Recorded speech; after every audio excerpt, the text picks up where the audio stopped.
La projecció de la veritat acabava d'arrencar. Les imatges que començaven a dibuixar-se en la paret canviarien el destí de la fallera Calavera. Foren quins foren els fets, el viatge ja hauria valgut la pena. Haurien tret a la llum una veritat incòmoda, un succés que per algun motiu havia estat enterrat davant l'opinió pública. I havia arribat l'hora de fer-lo ressuscitar. Els primers fotogrames van mostrar el balcó de l'Ajuntament, farcit dels somriures perfectes de la cort d'honor fallera. Allà estava ella, emocionada com mai en contemplar aquell espectacle sonor de vora 1000 quilos de pólvora. En veure's tan feliç i aliena al que estava a punt d'ocórrer, la fallera Calavera va sentir una fosca pressió al pit. No sabia si pel record que li provocava el dia del seu final o pel buit dolorós que li havia deixat el cor rebentat. El metratge de la cinta avançava mentre l'oratge amenaçador feia acte de presència. En el moment en què el terratrèmol aeri de la super-hiper-mega-mascletà enlluernava el públic, una poderosa ràfega de vent va bufar en direcció al balcó de les autoritats. Tan gran era la contundència de l'aire que algunes falleres es van agafar entre elles atemorides. Ara sí, estava a punt de succeir. En aquell punt el negre havia inundat les pantalles de televisió, però aquesta vegada l'espectacle va continuar. El pla va canviar i la versió viva de la fallera va desaparèixer. Les càmeres ja no l'enfocaven i ara donaven el protagonisme a l'alcaldessa, que amb el seu rostre voluminós omplia la major part de la pantalla. Aleshores ho van veure. La líder municipal, colpejada per una ràfega de vent descontrolada, va notar com la roba li tremolava. El collaret de perles semblava que volia fugir i les parpelles li vibraven més que els timpans. Però hi havia un element que continuava rígid, inflexible davant d'aquella ventada: el cabell. El seu cardat habitual no es movia ni un centímetre, fins que en un tres i no res se li va desprendre del cap, en bloc, com una gorra o un barret qualsevol. Era una perruca, una munió de cabell artificial que se li va envolar com una milotxa i va colpejar la cara del president de la Generalitat. Sense poder posar-hi remei, l'alcaldessa va exhibir aleshores una calva perfecta i, presa del pànic, va ordenar que tallaren l'emissió immediatament. La gravació es va acabar de sobte. «Així és, soc calva!», va dir una veu provinent de l'escalinata des d'on havien descendit les Montleonetes al principi del programa. Tot el públic va dirigir la mirada cap a ella.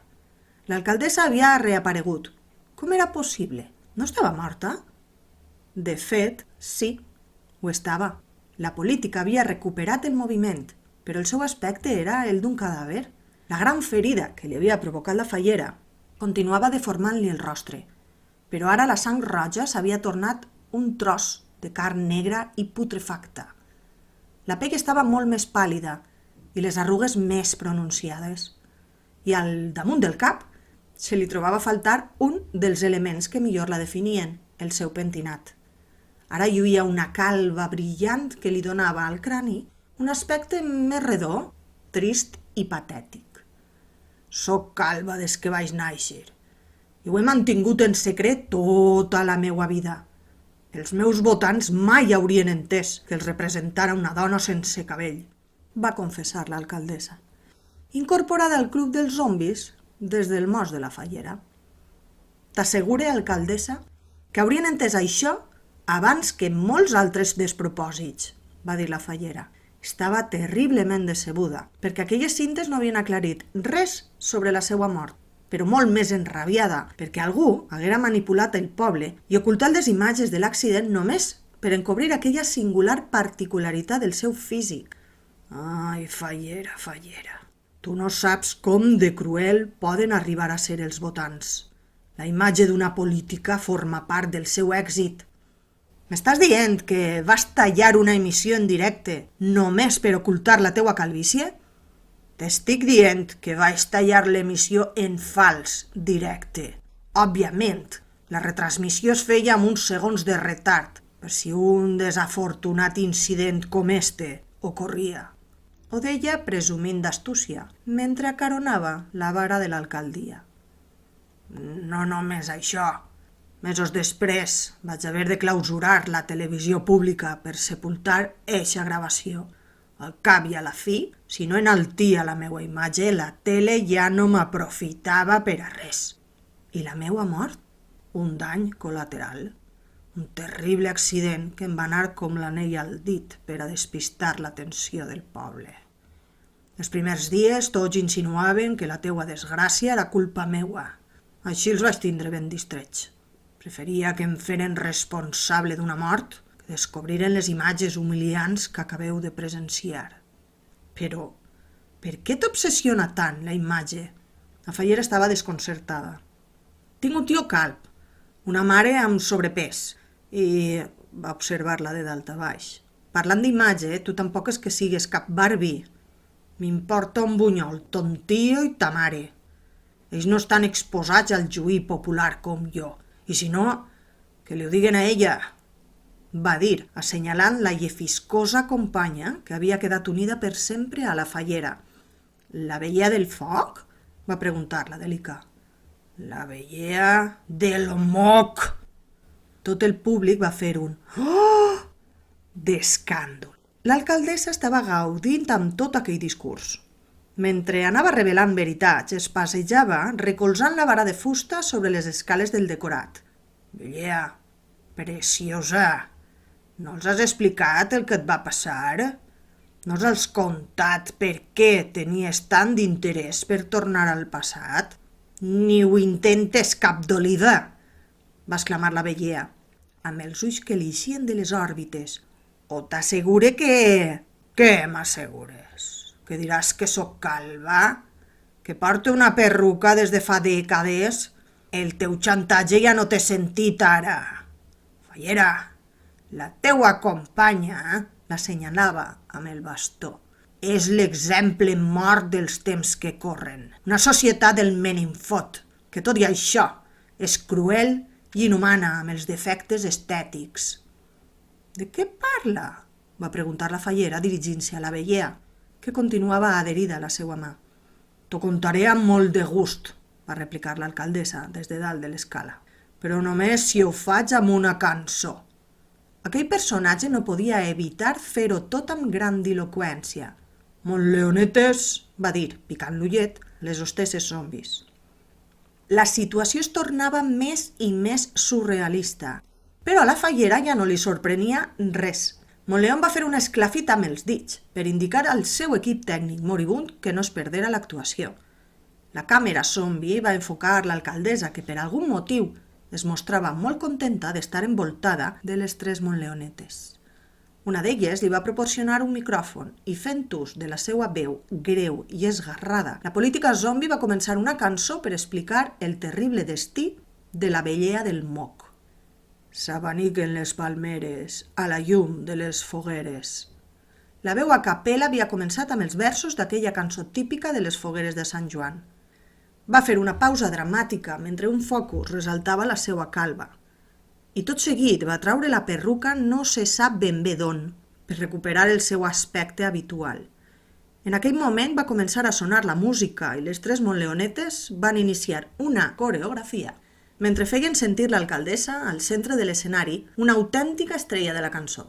Els versos explicaven els terribles successos que havien tingut lloc durant l'elecció de la vellea del foc. Tot el poble d'Alacant espera la celebració. Es reuneixen per admirar les candidates i l'elecció. La xicona que isca triada serà la representant, guapa, jove i templada de les fogueres de Sant Joan. Ja la tenen, ja l'han fitxada, una jove que amb gran il·lusió puja a l'escenari ben maquillada davant de tota la població. Però quan es disposa a recitar el seu discurs cerimoniós, un gran esternut li fa expulsar un moc verd i fastigós. Quin horror! Hem de multar-la. Això no és una vellea del foc. El públic prefereix insultar-la i la bateja com la vellea del moc. Ha sigut sense voler un tema de mucositat. És com si se li escapa un pet al president de la Generalitat. Però la gent no ho comprèn, no desitgen per Alacant una vellea que isca en la foto amb gelatina verda penjant. La injurien i la marginen per haver esternudat en un acte ple de gent i de gran pompositat. Tan gran és l'estrès que patix la veguea del moc que en un tres i no res es lleva la vida com pot. La veguea ha mort. Creieu que s'ha suïcidat? No, ha sigut mala sort. No tenim responsabilitat. I esta història demostra que en la cruel actualitat un error d'imatge i estètica provoca una barbaritat. La cançó havia acabat i els llums es van encendre de nou. Les moleonetes havien estat dansant i escenificant tots els versos i l'alcaldessa feia reverències davant dels aplaudiments entusiasmats del públic. Ja ho veus, fallera. La gent no hauria tolerat ixes imatges que heu presenciat. La dramàtica història de la veguea em va donar la raó mesos després de la teua mort. Les iaies d'ultratomba que s'asseien entre el públic van apuntar la mirada cap a la veguea del moc. La xica, vestida encara amb la seva manteguina ondulada, observava el terra capcota, mentre un torrent de moc continuava inundant-li el vestit. Tu i els teus assessors heu creat este món, una societat només preocupada per les aparences i no pel benestar real. Per un moment, la fallera va semblar una d'aquelles polítiques aficionades a les samarretes reivindicatives. Es va girar cap a la cantina i li va preguntar: «Per això volies tornar al passat amb horchata, no? Tu també te n'hauries beneficiat». Per primera vegada, la fallera sentia compassió per la seva companya. Però la veguea estava massa avergonyida per a mirar-la i no va contestar. Desitjava que la fallera haguera triat la llegendària poció d'orxata per a corregir els errors del passat. La fatídica presentació com a veguea s'havia celebrat després de la mort de la fallera. Amb una mica de sort, el viatge al passat de la morta de València hauria modificat la cadena d'esdeveniments de tal manera que aquell esternut letal no s'hauria produït mai. Però la fallera havia escollit la cinta de la veritat, i amb això el destí de les dues havia quedat sentenciat per sempre. Ara ella i la veguea eren només una, així que haurien de començar a entendre's perquè estaven físicament enganxades fins a l'eternitat. Mai tornarien a recuperar les seues vides, plenes de somriures, d'arracades lluentes i de faldes voluminoses. Malgrat tot, la fallera Calavera estava satisfeta. Certament, el viatge no li havia permès trobar un responsable de la seva mort, però li havia servit per adonar-se d'una cosa. L'existència, que ara vivia com a zombi, era molt més plena i conscient que la hipnòtica realitat que havia protagonitzat en vida. Valorava conèixer la veritat i havia descobert les manipulacions barates que l'alcaldessa havia dut a terme només per allargar el seu mandat. Un món bonic però endormiscat, tan fals com el decorat d'aquell plató. Però totes aquelles consideracions morals no casaven amb l'alcaldessa. El cadàver polític que lluïa novament el seu cabell rígid i voluminós va anunciar desafiant: «Fallera, tu has arruïnat la meua València, la ciutat que ens agrada, la tierra de las flores, de la luz i de l'amor», deia, parafrasejant el pas doble.